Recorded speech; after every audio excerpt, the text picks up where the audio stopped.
What's up guys, this is Wenzes. Welcome back to my channel where we talk about creating an epic life on your terms. And today we're talking boundaries one-on-one, how to stop attracting negativity. In this 5-part technique, I will show you how I manage to remove all toxic relationships from my life. It can be very easy once you follow this proven blueprint, so stay tuned and check it out. The first part is for you to understand that if you have any kind of negative relationships, it may be with your parents, with your cousins, with your coworkers, with your friends, or your intimate partner, you can't expect yourself to make intuitive decisions that are gonna lead you into a healthy lifestyle. It's just not gonna happen because you have to understand everything so far has gotten you there because of your intuition. You might have taken some steps because this is what you were supposed to do, but most of our steps are happening because of our subconscious. We're creatures of habit, and most of our life is happening on autopilot. So there has to be something in your personal autopilot that believes that you deserve those negative relationships, that it's okay, that this is exactly how it is because this feels like home. And we can't see past that. That's something I had to understand because I was doing everything in my way to prove to myself that it's not my fault, that actually I did everything right, that I'm just being a nice person and people do not appreciate me. But going at it with this kind of attitude was not helping me at all. At some point I had to understand, okay, there has to be something going on in my mind that actually makes me feel that me suffering is what is right, that me suffering is what has to be. And we have to change that. So make sure that you take responsibility for this, that you're willing to admit to yourself that you created this. So if you feel like, yeah, but it's not my fault, they did this, this, and this, well, taking responsibility would be, for example, to say, I don't have to be with those kind of people, even if they're my parents. You're an adult, you have the responsibility, you have the choice, it's your life. If you can't take responsibility for the situations you've put yourself in, you won't be able to get yourself out. So realize it's on us. We have something going on that is not leading us to the best case scenario, so we have to take steps that seem counterintuitive in the beginning. Actually, in most cases, it comes down to a boundaries mismatch. This means that no matter what relationship you're thinking about, even if it's just a clerk you interact for 5 minutes with, you think you have to give more than any other person in the scenario with you. The entire responsibility of this interaction is still taken care of, but maybe you're taking care of 75% of it and the other person only 25%. You have to be the one who says, I'm not gonna take responsibility for the other person's action if they feel bad about me saying what I want, what I like, and so on and so forth. So it has to be 50-50. Do not feel like you have to give more than the other person because that's just who you are. If you're someone where you love your life and you love your relationships and you have no boundary issues, skip this video. This one is not for you. But if you're watching this, I'm pretty sure you're still struggling in this area, how most people are. So take this under consideration because it changed my life forever. The second step is to make categories. So I actually like to use the second pillar of the Epic Life Masterclass for this, relationship management. So I'm talking about work relationships, friendships, family, and intimate relationships. What are the main people in these categories? And have you had negative interactions in the last week or so? If yes, think about if this is something that has happened before, not too long ago. Is that something that actually is part of the relationship dynamic?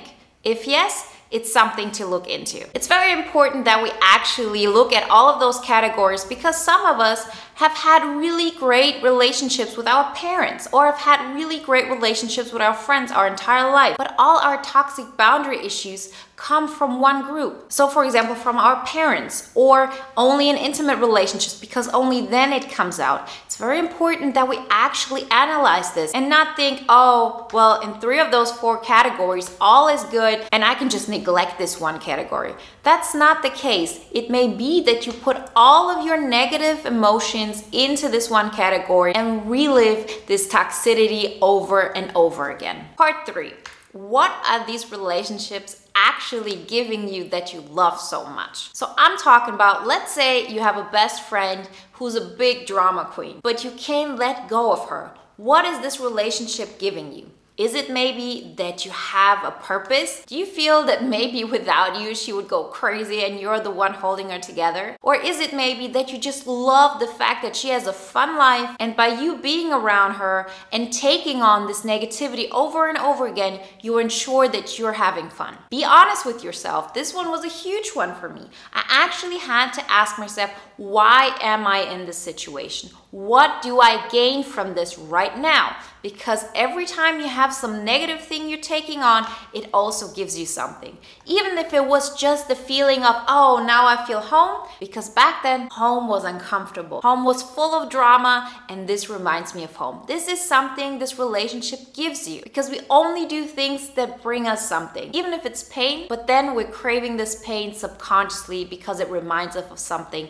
and we think we deserve it. Or we're trying to heal a childhood drama by reliving a similar situation. Those needs that are being met in these relationships, even if the relationships themselves are not healthy, they are the key. They are the thing that are keeping you in this relationship to begin with. And once you find a way to get them out in a healthy way, you are not that obligated to stay in that relationship. You don't feel like you're dependent on that relationship. And that does not mean that you have to give up relationships. You can just change dynamics. I changed a lot of the dynamics with my friends or my parents. Once I was able to see what's really going on in my mind, why do I hold on to these dynamics? And I was able to create healthy boundaries because I was taking care of all of those needs in other more productive and healthy ways. One of the ways was this channel, for example, because I love to give people advice who needed it. I love to help people out who are struggling. And through this and through coaching, I was able to do that in a healthy way without doing it with the people closest in my life that I, of course, have a very strong bond with, and there's a much stronger dependency that I have to take into consideration. And that actually is already step 4. So really, once you've making the list, once you know what kind of people are in the list, what kind of relationships you have, and you realize what kind of dynamics are going on, why are you in these relationships, what is that giving you, what kind of needs are being met, you find a way to do it in a healthy way. It can really start with something like you volunteering. When I started doing this, I didn't make any money off of it the first years, and I didn't even want to. I wasn't there yet mentally. I just wanted to have this part in my life. Step 5, find a vocation where you can combine all of those needs. How do you want to be seen? How do you want to show up? And then lean into it. You know, I always talk in the 5 pillars that you need vocation.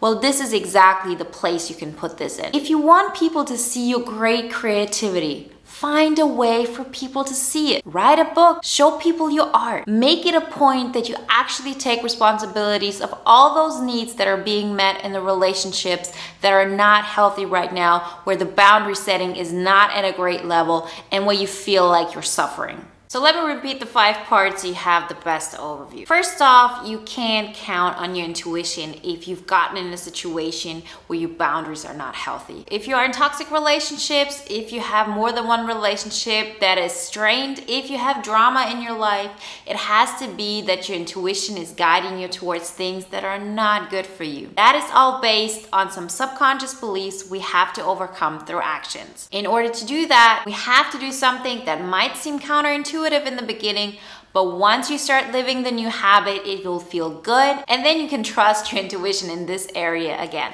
Write down the 4 categories of the relationship pillar on a piece of paper. So we're talking work relationship, friends, family, and intimate relationships. What kind of relationships do you have in each area? How are they right now? And what kind of things would you like to improve in each of those areas? You need to be aware of what's going on before you can change it. So don't skip that step. Take your time, write it down. It's not enough to just think about it. Third part is to actually think about what those relationships are giving to you. What needs are being met? Are you pretty much hiding from the world because you feel nobody can understand you? And in this relationship, it might be a really close family member or a friend, you really think you get seen. This is something that this relationship does for you. Realize that and write that down. Part number 4, find a way to get those needs met in a healthy way. So first, you have to be aware of them. You have to know what's going on. You have to know what kind of unmet needs are pushing you towards those relationships. And then to think about how you can actually get them met in a healthy way, your boundaries are being protected. That's actually when we come to part number 5. I'm a huge fan of having a vocation in our life that combines a lot of those needs. So for example, if you want to be seen, if you want to be understood, if you want to help people, find a way where you can make this part of your life. Once I started doing this channel, I didn't do this because this was supposed to be my business. It was meant as something I can add to the world. It was meant as something that will give me more meaning. And once I started it, it changed my life forever. All those needs that you have, that can be something like being seen, but that can also be because you want to help, you want to change something, you want to use your gifts to make something better. Once you combine all of them into your vocation and you start leaning into it, the first day you work on this, the first day you lean into becoming this person, the first day you start building on your dream vocation, the first day you say, now I'm taking responsibility,